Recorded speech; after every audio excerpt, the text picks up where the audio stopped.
Hey guys, this is Dr. Hub. In case you haven't subscribed, please do subscribe. This is a concise, well-crafted summary and it highlights only the important keywords. Skeletal muscle relaxants. So under skeletal muscle relaxants, let's look at the peripheral skeletal muscle relaxants. So before that, let's look at some basics. The acetylcholine, it gets stored. So the acetylcholine first, it gets stored in the nerve cells, and then on the entry of the sodium and also the calcium ions. So the acetylcholine gets released into the neuromuscular junction NMJ, and on the muscle cells, the NM receptors. There are NM receptors. That's the ion receptors. The NM receptors allow the sodium and also the calcium. So they allow the sodium and the calcium ions to enter the muscle cells.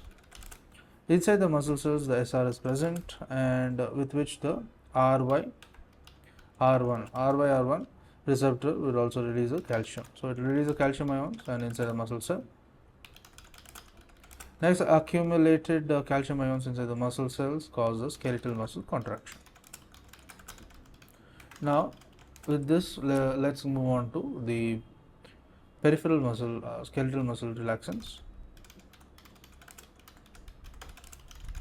So here in peripheral skeletal muscle relaxants, there is direct and indirect. Direct means these drugs act directly on the muscles to stop the spasm.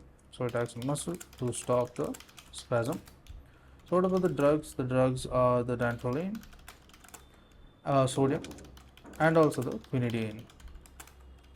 So dantrolene sodium is the DOC drug of choice for the neuroleptic malignant syndrome and also the malignant hyperthermia. So indirect, it is these drugs, they act on the receptors and not on muscles. To learn and grow daily like this, please do subscribe.